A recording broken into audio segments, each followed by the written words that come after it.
Alrighty. So one of the reasons why I haven't had as many picks lately when we've had their shows is because I've been watching Breaking Freaking Bad. And oh my god. Oh, this is one of the best shows ever. At least from what I have seen, from what I have watched. This is amazing. I'm very late to the party, extremely late. Everybody watched this. Came out in 2008? 2008 to 2013. And this was all the rage. I've been trying to slowly, I'm like Pennywise. I like to savor the good as it lasts, but it's so good I got to keep on watching it too. So it's like, oh fuck, I don't want it to end. No, we're getting closer to the end of season 5. Shit. And then it's like, okay, but there's still Better Call Saul, a little spin-off show. So did you finish it or not? Right there, I finished it. That's why I have it right here. I bought it for that because the Blu-ray has extra features on it too. It's got audio commentary, it's got screen tests on there behind the scenes. I can't believe you got the El Camino thing because I don't think that was ever released because that was a Netflix movie. Yeah, it was a Netflix movie. You're right, and I think this is a foreign release. This is out here. I feel like this is maybe you can get it on its own, but I figured it's mostly just paired with the Breaking Bad show. But El Camino, I almost want to save that for its own thing for another pick if we're doing another round with stuff. I've never seen El Camino. I've seen the whole series Breaking Bad, but I've never seen Breaking Bad. Okay. Yeah, I've seen the whole show. Good. I've only seen the first episode. You got to finish through, man. But you got a lot of time. I know. You'll get there eventually. I just haven't taken the time to watch the whole thing. It is a show that it feels slow, but it's all good. The tense scenes in Breaking Bad are better than a lot of modern day action scenes that are trying to be, cool and edgy and stuff. They're just a certain conversation, certain moments, or you're kind of on the edge of your seat, oh my fucking god, what's going to happen here? There's so many things that huddle that affect things going forward. It's not like a super whole genius level brain thing. It's just simple things that you would kind of think of, but you don't typically see it explored in a movie. But they have it be a huge part that goes into the next plots of the show quite often. Even characters, small interactions, whatever. There's even just simply this guy who owns a car wash that Walt kind of blows up on when he quits, and then later they need to buy the car wash from him. And that becomes, that's integral to the stuff that's going on and they're trying to do. And it's it becomes a lot more difficult because of the way that he left a long time ago. That wouldn't be a problem. And that's something for his wife to deal with. And it's just something like that. Just the way they create drama, the way they create tension. They make, in one of the episodes, they make their biggest batch of meth in Jesse's RV and everything. I'm talking about this everybody knows the show. I mean, I figured most people, honestly. And it's they get the best batch ever. They're happy about it. Yeah, they're in the middle of the desert. They're about to leave, but he left the key in the ignition, which drained the battery. So now they got their best batch ever, but they're in the middle of nowhere. They told pretty much nobody where they are because they're doing this illegally, and they're out of gas with their thing, or their engine's done. They're whatever, and they make a whole episode just on them dealing with that, just on those two. And Walter White is a MacGyver in a way. Would you describe him as that kind of? Because he always has little tricks, little things he's got to use to kind of get out a lot of. I'd say he's a MacGyver. I would say he's just a scientist. He's a smart man. I mean, yeah, I've heard people call him that before. I guess that's what I was thinking of. But it is such a good show. I want to watch it again. It is. There's a lot of characters. Skylar. There's so much to say about this. Holy shit! Skylar, I hate it. I got back and forth on. I got back and life. No, nobody likes her. But there's times where I go back and forth on her, where I'm I fucking hate you, stupid bitch. And then I'm I kind of feel bad. I kind of get you. And then I'm oh, but then you stupid. She does something that makes me hate her again. She makes me. She does great at making me feel sympathy for her, and then want to freaking hate her. And I'm God, screw you for doing that. Jesse, the little kid, little stoner kid in this, essentially. Just you'd think that you can't do that much with this character, that he's not going to grow as much throughout the whole show. It's pretty much about him becoming a man, and you see him in El Camino. It is such a satisfying epilogue that doesn't feel like a tacked on thing to the show. It's not a 100% epilogue to the show in a way, but it's because it just focuses on him. There's some flashbacks with some characters that they use well in it to have him progress his story. He's got a chance at a better life, essentially.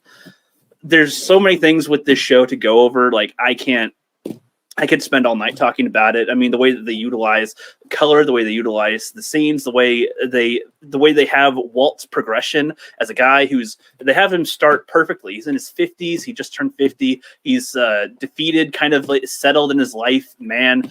He had all this potential, all this knowledge to be great. His friends that have a company that he's helped them start to build, they are billionaires, and he could have been one too, but he didn't. He failed. He's a teacher, and he works at a car wash. He's got a son that's got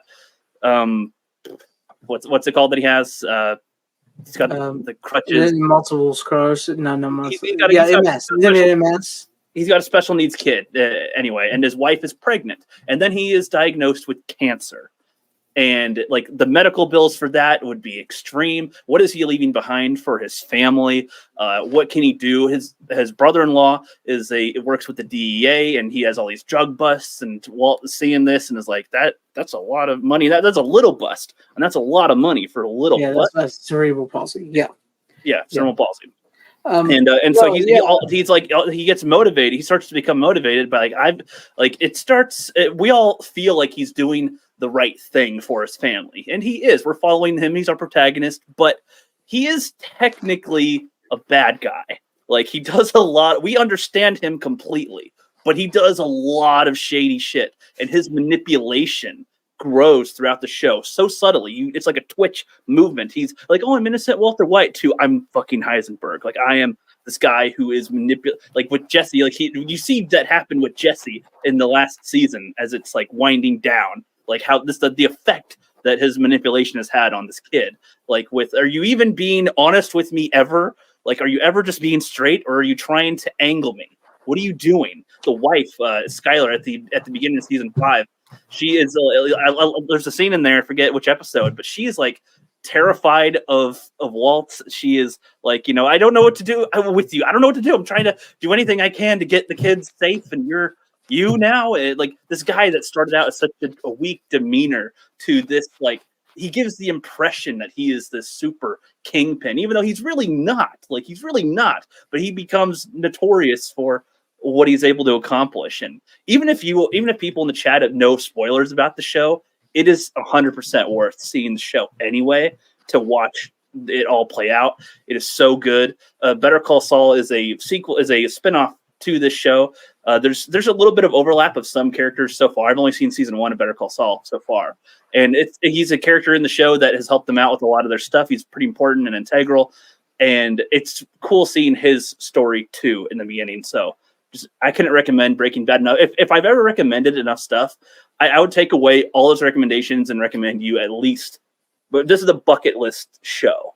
No, I've been wanting to watch it for a long time. Watch this before you shed your fucking mortal coil.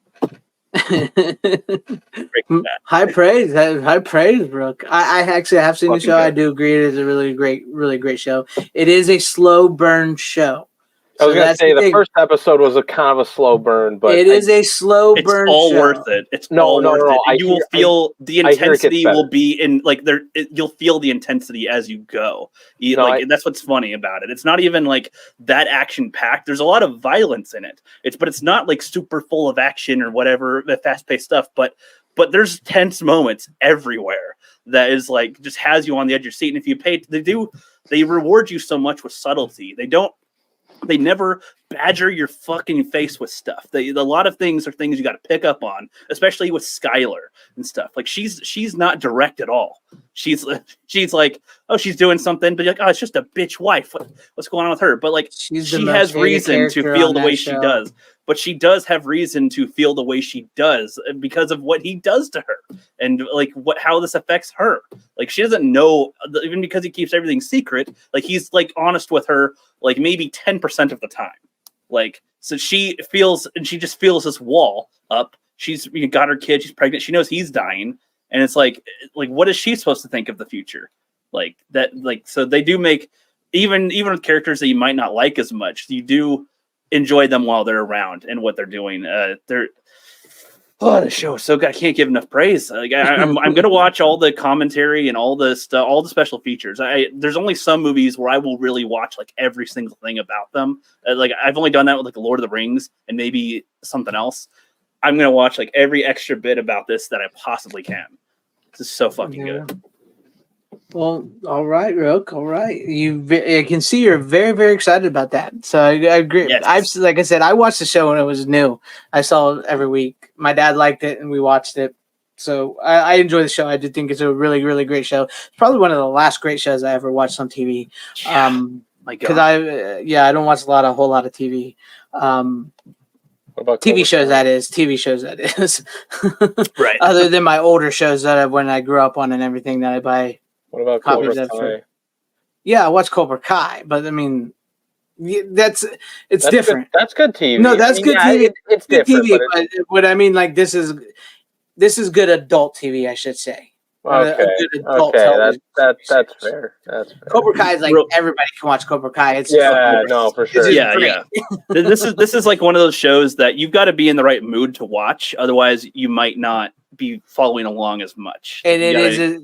I can understand why some people can't get into because it is a slow burn TV show, but the slow burn pays off and pays off incredibly. and I'll admit, there's a lot of stuff in the show that is like if you feel queamish about some things, like you could kind of be put off by it, like with the way that kids get in it too, and they get affected. The amount of I don't know, just some of the violent scenes they go pretty hard in for a little bit, like what they do with the bot to dispose of a body and other stuff. They do a lot of things that might surprise people with how it is. Brian Barth said Ryan Johnson directed a few episodes in here. Yeah, he did. Some people point out the episode The Fly as like I don't know if people say it's the worst episode or just because it's Ryan Johnson they hate it the most. The first half of that episode feels that episode very well. The first half of that episode feels very weird, but then it's necessary to help the second half. The first half is the worst part of it, sure, but the second half goes into Walt. They're stuck in here trying to get this thing. Trying to get this fly out of contaminant, and Walt is just kind of driven crazy. It's multiple things why he's of like the events that happened with the airplane, what happened with Jesse's first love. There's so many things going on that is coming out in that episode that. Like that's where it hones in on, but the first half feels like it's just like, what are we doing? Why are we doing this?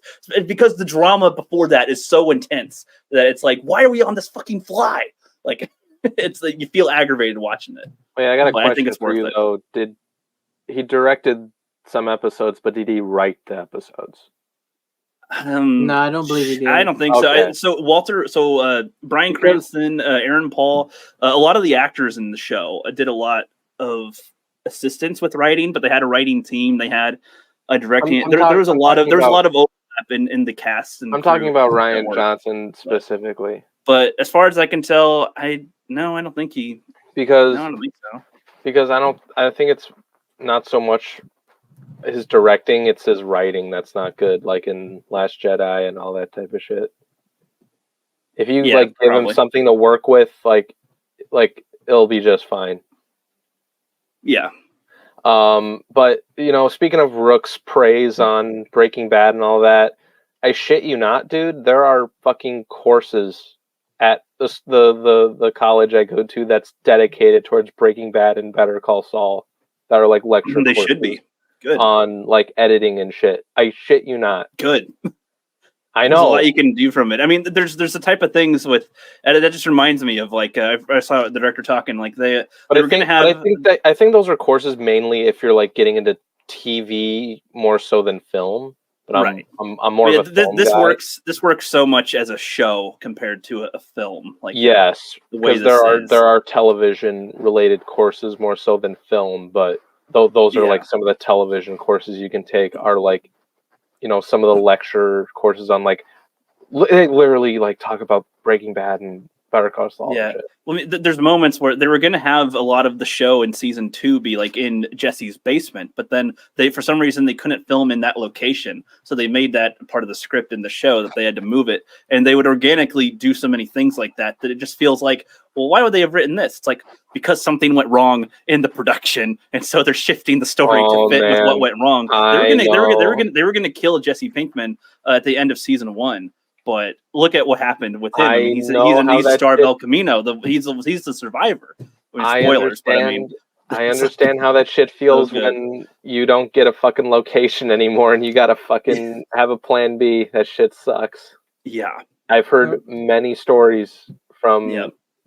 other people from other film students who like have to do a project like a film project where they have to get something in production and then they hear from the person like, oh, sorry, Yep. you can't use this space.